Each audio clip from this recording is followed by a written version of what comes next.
trilho de ar está na posição horizontal.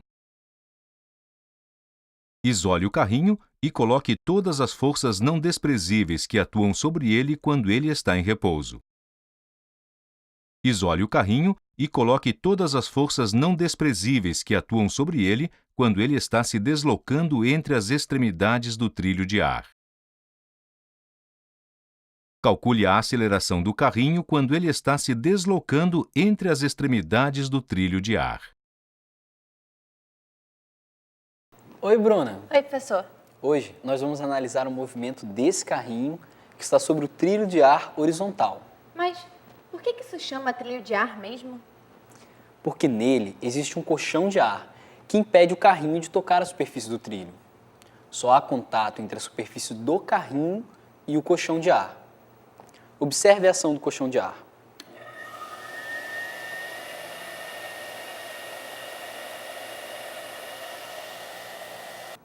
Agora, isole o carrinho e coloque todas as forças não desprezíveis que atuam sobre ele quando ele está em repouso. A única força gravitacional não desprezível que atua sobre o carrinho é o seu peso. As forças de contato são a normal, exercida pelo colchão de ar, e o empuxo do ar que eu posso desprezar, né, professor? Pode. Agora, coloque as forças que atuam no carrinho quando ele está se deslocando para o seu lado, entre as extremidades do trilho.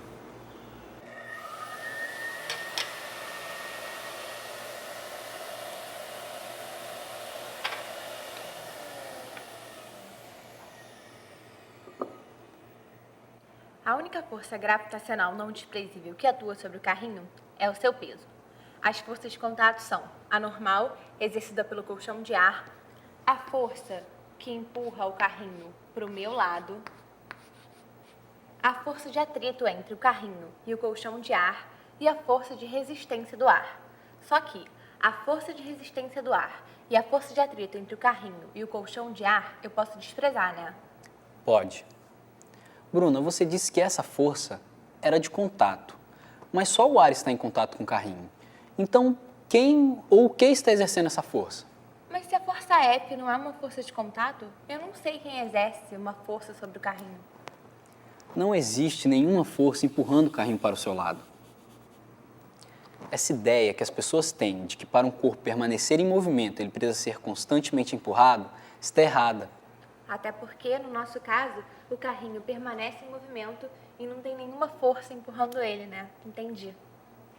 Certo, agora calcule a aceleração do carrinho. Pela segunda lei de Newton, a força resultante, que vai ser a normal mais o peso, é igual à massa do carrinho vezes a sua aceleração. O peso e a normal são forças verticais, logo a aceleração só poderia ser vertical. Como o carrinho permanece sobre o trilho, a sua aceleração vertical é nula. Por isso, a aceleração do carrinho é nula. Bruna, a velocidade do carrinho varia enquanto ele se desloca entre as extremidades do trilho? Não, ela é constante. Mas, professor, existe algum jeito de provar que a velocidade do carrinho é realmente constante? Podemos utilizar esses fotogates e esse cronômetro para medir a velocidade média do carrinho em duas posições diferentes. Mas como é que funcionam os fotogates? O fotogate gera um raio de luz entre as suas extremidades. Quando esse raio de luz é interrompido, o cronômetro ligado ao fotogate mede o tempo dessa interrupção. Observe.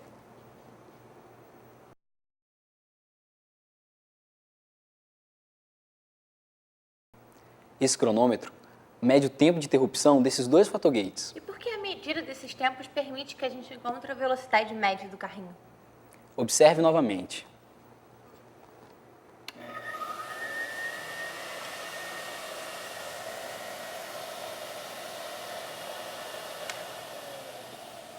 Quando a bandeira do carrinho atravessa o fotogate, o cronômetro mede o tempo em que o raio de luz foi interrompido. Esse é o tempo que o carrinho leva para se deslocar 10 centímetros, que é o comprimento da bandeira do carrinho. Entendi. O módulo da velocidade média do carrinho em um ponto é igual a 10 centímetros dividido pelo tempo de interrupção do fotogate naquele ponto. Certo. Observe o cronômetro que está ligado aos fotogates que estão no pontos A e B para medir as velocidades médias do carrinho nesses pontos.